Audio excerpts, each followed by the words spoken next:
Au programme de la 7TV, mesdames et messieurs, il est 13h. Bonjour, bienvenue dans ce journal. À la une de l'actualité au tribunal, jour de vérité pour Mansour Faye qui doit répondre devant la commission d'instruction de la Haute Cour de justice. Il clame son innocence. Il n'est jusque-là pas encore arrivé au tribunal, bien que ses proches affirment qu'il est en route. À noter que s'il ne se présente pas, il peut y être conduit de force. Et puis, dialogue national, Khalifa Sall a finalement dévoilé sa position et il compte participer à ce rendez-vous donné par le chef de l'État, ce qui ne sera pas le cas d'Aïssata Tall Sall, dont le parti a décidé à l'unanimité de ne pas répondre favorablement. Et enfin, drame à Touba, le bilan provisoire de l'immeuble effondré est très lourd. 11 personnes ont déjà été dénombrées parmi les victimes jusque-là. Le ministre de l'Urbanisme, Moussa Bala Fofana, est attendu sur les lieux du sinistre ce lundi. Voilà tout pour l'essentiel des titres. Le développement, c'est tout de suite.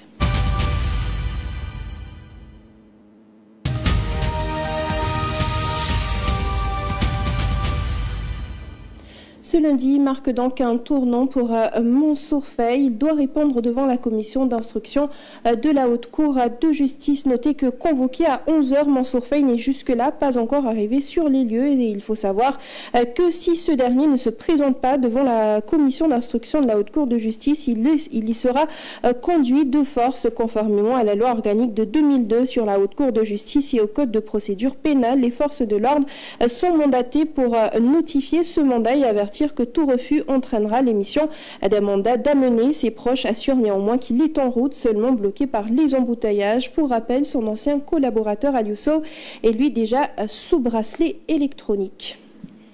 Mansour Faye donc accusé de surfacturation sur le prix du riz dans le cadre des fonds à force Covid-19. Il comparaît aujourd'hui devant la commission d'instruction de la Haute Cour de justice. Dernier sur la liste des ministres mis en cause. Il clame son innocence et dénonce un acharnement politique. Né le 16 mai 1965, Amadou Mansour Faye est diplômé en génie mécanique. Il a occupé plusieurs postes ministériels sous le régime précédent. Ministre de l'Hydraulique et de l'Assainissement du 6 juillet 2014 au 5 avril 2019. Ministre du Développement communautaire, de l'équité sociale et territoriale du 7 avril 2019 au 1er novembre 2020. Puis ministre des Infrastructures, des Transports terrestres et du Désenclavement du 1er novembre 2020 au 2 avril 2024. Par ailleurs, il est maire de la ville de Saint-Louis depuis 2014.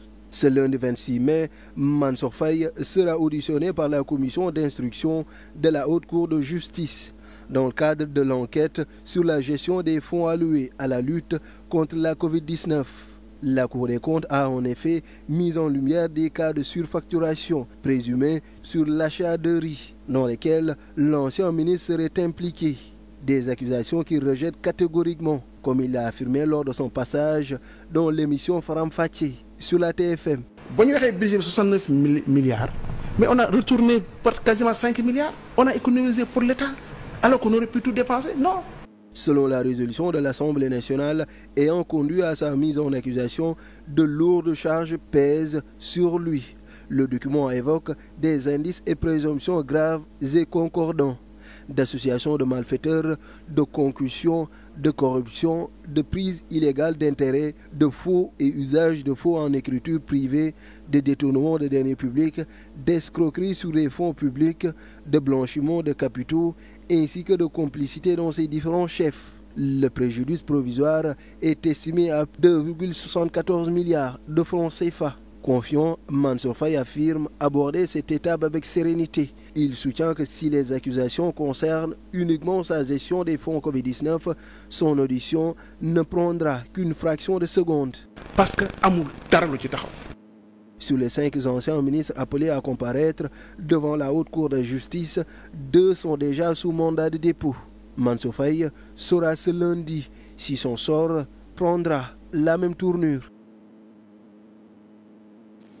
Marceau, pour sa part, est aussi dans les mailles de la justice. Il sera déféré devant les tribunaux de grande instance hors classe de Dakar ce lundi également. Il est poursuivi pour diffusion de fausses nouvelles. Pour rappel, il avait récemment mis en cause le parquet dans l'affaire Ismaïla Madior Fall et accusé le parti au pouvoir de manœuvres visant à neutraliser les maires de l'opposition. Diffusion donc de fausses nouvelles, une infraction pénale qui résonne de nouveau à outrance dans le champ politico-judiciaire. Depuis les quelques derniers mois, plusieurs personnes ont été interpellées pour ce délit et pourtant jadis l'actuel régime, autrefois dans l'opposition, dénonçait les emprisonnements pour ce motif. Diombaï. Quand les tensions politiques étaient au summum et faisaient vaciller tout le pays entre 2021 et 2023, Pastef était à l'époque un fervent défenseur de la liberté d'expression et des droits humains. Le parti affichait une position à bout portant sur la question. L'actuel chef de l'État, Bassirou Diomaye Faye, dénonçait avec hargne les arrestations des membres du parti interpellés pour diffusion de fausses nouvelles. On a arrêté notre frère Fadilou Keïta, coordonnateur du Némé Koutour. Pour quel motif? Pour le motif d'une publication sur Facebook. Dans un pays démocratique, on est libre de dire ses pensées, de donner son opinion sur la marche de l'État, sur les événements en cours. À ce moment-là, beaucoup de membres et alliés de Pastef ont été écroués à cause de ce délit. El Malik Ndiaye, Fadilou Keïta, le défunt Pape Ibra Gueye, Di Papito Kara, Ousmane Diagne, Abdou Karim Gueye, Cheikh Omar Diagne, entre autres. Il leur était reproché d'avoir véhiculé des informations mensongères de nature à jeter le discrédit sur le fonctionnement des institutions. Aujourd'hui, la peur semble avoir changé de camp. Les erreurs du passé en matière de liberté fondamentale refont surface. Pastef a radicalement changé son discours sur le sujet. Il faut me dire, ce sera zéro tolérance désormais dans ce pays. Diffusion de fausses nouvelles, ce sera zéro tolérance dans ce pays. Que chacun assume. Le délit de diffusion de fausses nouvelles résonne de nouveau à outrance dans l'espace politico-judiciaire. Depuis l'avènement de Pastef au pouvoir, beaucoup de personnes considérées comme étant des voix discordantes ont eu maille à partir avec la justice pour ce motif. On peut citer commissaire Keïta, Hassan Diouf, Abdounger, Adama Gaye, Cheikh Yérim Seck. Parmi eux, certains croupissent toujours en prison. Oumar Sow est le dernier sur la liste. L'ancien ministre conseiller sous Macky Sall est placé en garde à vue depuis vendredi soir. Il sera déféré ce lundi au tribunal de grande instance hors classe de Dakar pour les mêmes raisons. Et puis pendant ce temps, suite à l'arrestation de Moustapha Diop, la coordination communale de Pastef monte au créneau lors d'un point de presse tenu ce dimanche. Ndiack Sarr, coordonnateur communal de Pastef, a dénoncé une gestion opaque de la mairie marquée par des litiges fonciers et autres dérives. Il appelle les autorités à installer donc une délégation spéciale pour remettre de l'ordre dans la commune, dit-il. On demande au ministre des collectivités locales et au Premier ministre de mettre la mairie de Louga sous délégation spéciale afin de protéger les Lougatois et afin de mettre de l'ordre dans cette mairie. Le maire n'est jamais présent à Louga, du moins. Même, je crois que même après la fin du régime de Macky Sall et qu'il n'est plus ministre, jusqu'à présent, il n'est pas très récurrent à Louga. Donc le fonctionnement de la mairie est assuré par ses collaborateurs. Et tout ce qu'il y a ici comme problème foncier à Louga, parce que c'est le problème depuis 100 ans, parce qu'il y a d'autres problèmes. Hein? On parle d'emplois fictifs. Hein? Des gens qu'on emploie et qu'on paye et qui ne travaillent pas. On pense que si ces gens-là maintenant, le maire ne peut plus assurer le fonctionnement. Donc c'est pourquoi on demande à l'État d'assister les populations lougatoises et de mettre la mairie sous délégation spéciale en attendant qu'on arrive à des élections et qu'on élise. Pendant ce temps, dialogue national, le suspense est levé. Taraou, Sénégal, participera finalement à ce rendez-vous. Une décision mûrie après consultation de la base. Khalifa Sall lui promet de reprendre pleinement sa place dans le débat politique très prochainement. C'est désormais officiel. Taraou, Sénégal ira au dialogue politique de ce 28 mai. Après avoir sondé ses militants et réuni sa direction, le parti de Khalifa Babacar Sall a officialisé sa décision. Ce processus inclusif a donné lieu à une participation large reflétant la vitalité du fonctionnement interne de notre organisation. Il en ressort que la majorité des structures consultées s'est prononcée de manière claire pour une participation au dialogue. Le dialogue est une belle occasion de communion avec les Sénégalais. Ce que le comité ad hoc a fait nous a rassurés, nous a réconfortés quant au fait que Taxawu Sénégal reste ancré dans les cœurs et au niveau des populations et dans les terroirs. Khalifa Sall, quant à lui, promet un retour plus actif sur la scène politique, ce dans un avenir proche pour un engagement renforcé dans le débat public. Ma parole a été rare. De mars 2024 à maintenant, je ne me suis pas exprimé publiquement. Je vous donne rendez-vous très bientôt. Je reprends la parole publique, je m'inscrirai plus activement dans le débat public et je serai surtout sur le terrain, Inch'Allah. Dans la foulée, Taxawu Sénégal annonce une vaste campagne de remobilisation marquée par une vente de cartes de membres dans toutes les régions du pays en perspective des prochaines échéances électorales.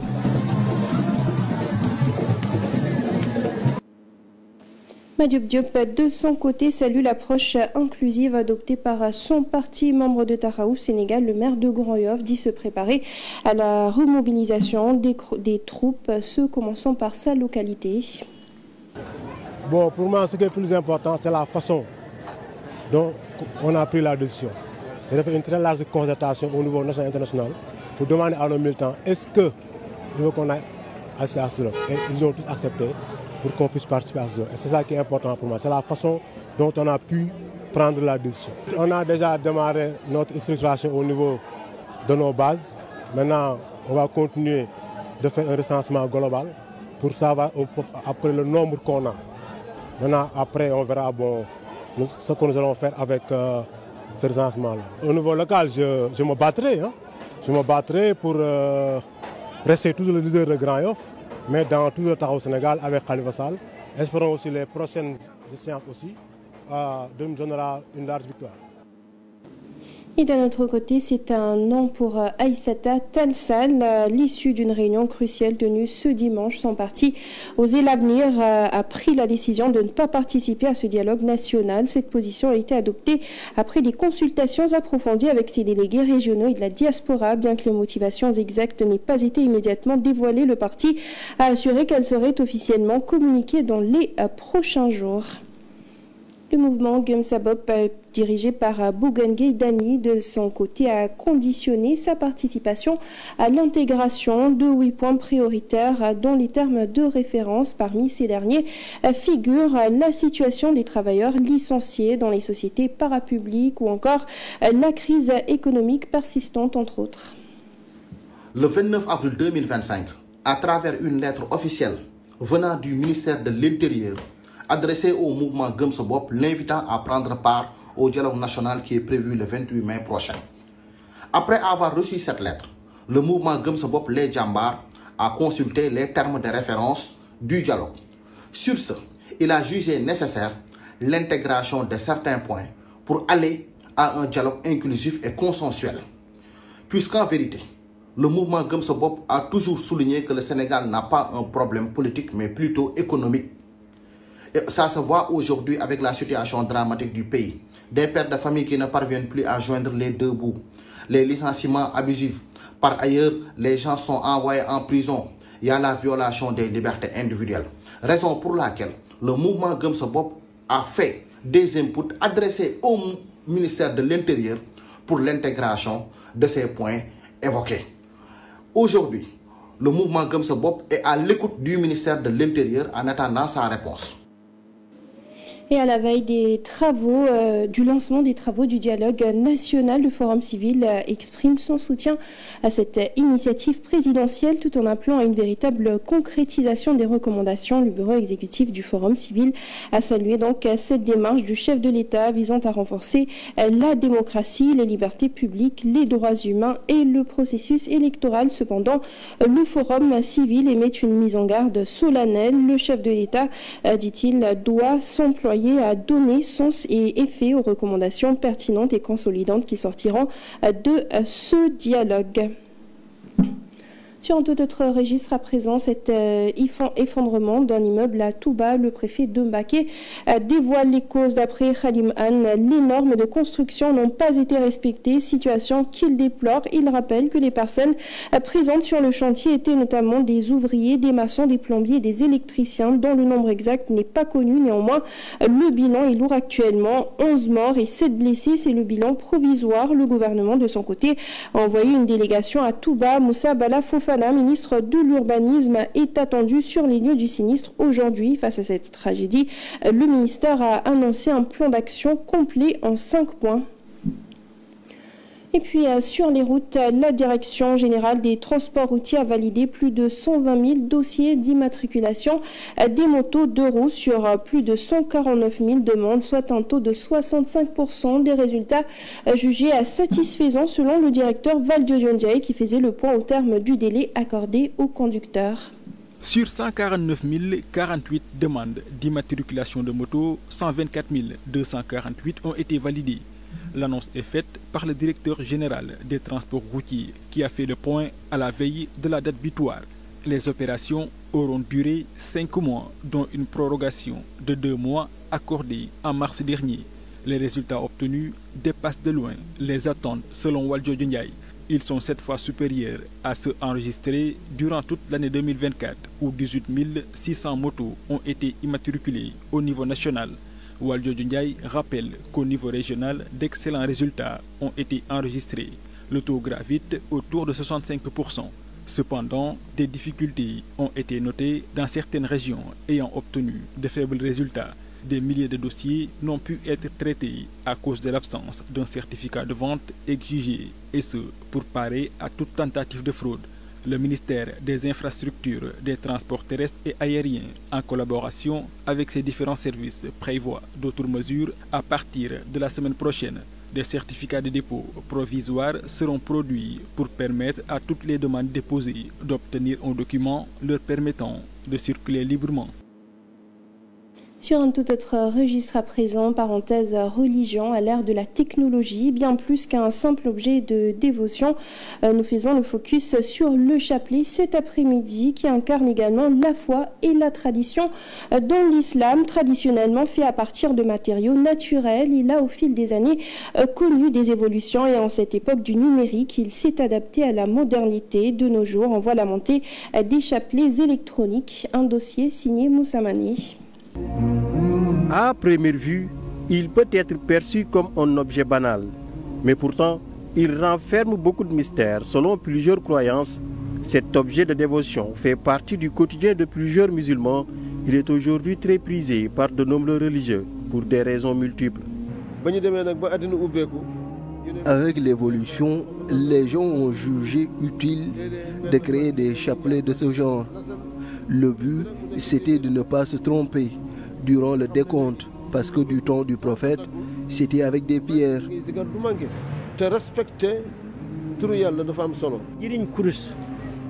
Le chapelet, c'est pour prier et faire des invocations. Et c'est important de connaître l'importance du chapelet en tant que musulman. Généralement constitué de perles enfilées sur un cordon, il est utilisé durant les cérémonies religieuses. Le chapelet aide à compter le nombre exact d'invocations et d'incantations formulées par les religieux, mais pas que.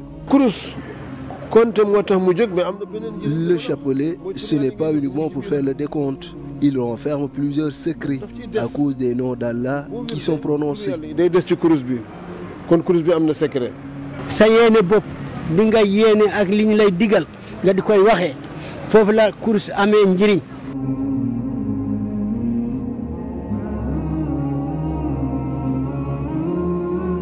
Cet objet est vendu à des prix variés. Un seul chapelet peut coûter jusqu'à 100 000 francs CFA selon le format voulu.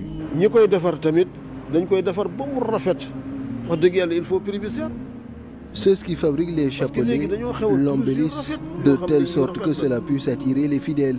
Donc c'est normal que parfois ça coûte cher. Un chapelet peut coûter 100 000 francs, d'autres 75 000.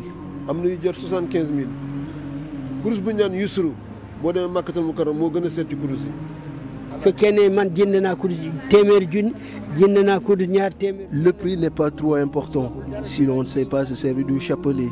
Qu'il coûte 100 000 ou plus, c'est pareil. L'essentiel, c'est de connaître sa valeur. Mais aujourd'hui, avec la modernité, d'autres types de chapelets voient le jour, le chapelet électronique. Pour d'aucuns, il n'a aucune différence avec les chapelets traditionnels faits de perles. La visée reste la même. Le chapelet électronique, c'est juste pour faire le décompte des noms d'Allah. Mais ce n'est pas mauvais.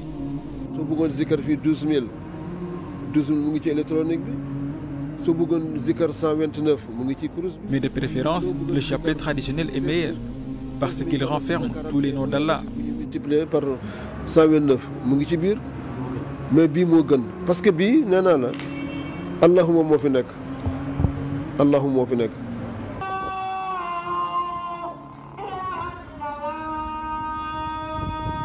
Le vendredi est un jour saint pour les musulmans. Ils se réunissent dans les mosquées pour effectuer la prière. Ici, à la mosquée de la divinité Sis à Ouakam, certains fidèles sont déjà sur place et grenadent tranquillement leur chapelet. Les adeptes de la modernité, quant à eux, utilisent la version électronique. Pour moi, il n'y a aucune différence. Juste que le chapelet traditionnel te rend encore plus responsable. En plus, c'est plus facile par rapport au comptage. Avec les chapelets traditionnels, on peut se tromper si on ne fait pas attention, contrairement au chapelet électronique. Mais je pense que faire le décompte traditionnel ou numérique, c'est du pareil au même.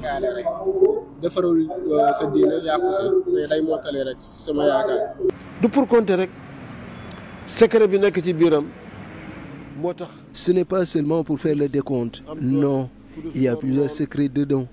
Le chapelet traditionnel est très puissant. On ne doit en aucun cas l'emporter dans les endroits impurs. Entre tradition et modernité, l'usage du chapelet musulman a connu une évolution au fil des années. Du temps des prophètes, c'est des pierres qui servaient de chapelet. L'essentiel, selon plusieurs croyances, c'est de ne pas se tromper sur le décompte de ces perles.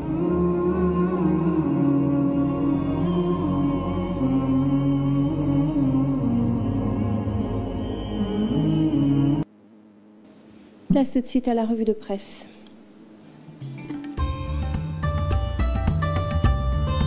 Bonjour. Les quotidiens reviennent sur la comparution de l'ancien ministre Mansour Faye devant la commission d'instruction de la Cour de justice ce lundi. Selon Source A, l'une de toutes les possibilités pour Mansour Faye, selon le journal, ce dernier ne va pas cautionner, mais se dit prêt à subir toutes les épreuves. Dans Point Actu, c'est Mariam Faye qui va cautionner 2 milliards pour son frère. Macky Sall et Mansour Faye s'y étaient opposés, selon le journal, malgré la pression. Mais Rewmi Quotidien lui a noté que Mansour Faye, victime d'un accident, mais ce dernier s'en est sorti indemne. Avec les affaires judiciaires, l'AS évoque le cas Samuel Sarr et le rapport médical qui change tout. Sur le journal, ce dernier pourrait quitter la prison suite à ce rapport. L'Observateur revient sur l'effondrement du bâtiment à Touba. Le journal titre « 9 vies broyées sous les gravats ». L'immeuble en phase de finition appartenant à Serigne Mbaye Sarr de Sénécartour s'est brutalement effondré. Des ouvriers, une vendeuse de café encore sous les décombres sur le journal. Dans Vox Populi, l'on fait état de l'effondrement du bâtiment à Touba. 10 morts et 7 blessés enregistrés. Le bilan passe de 4 à 10 selon le journal. Vox Populi évoque toujours le dialogue, tous ou presque au dialogue. Taxawu Sénégal promet de porter les préoccupations des Sénégalais.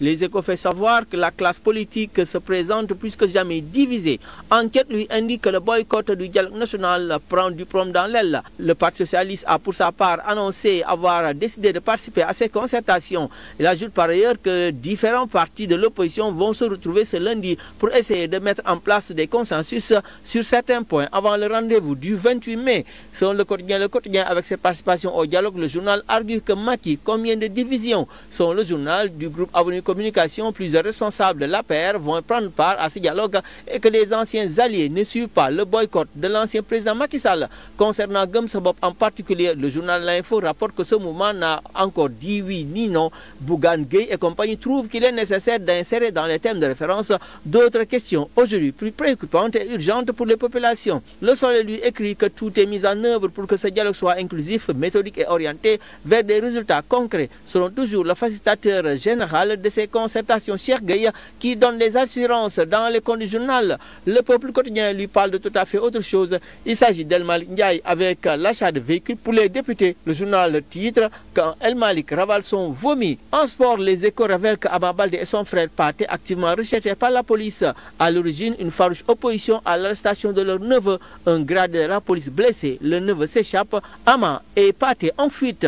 Record sur la Ligue 1. Dakar Sacré-Cœur surprend Gorée. Jaraaf repasse en tête. Bonne lecture.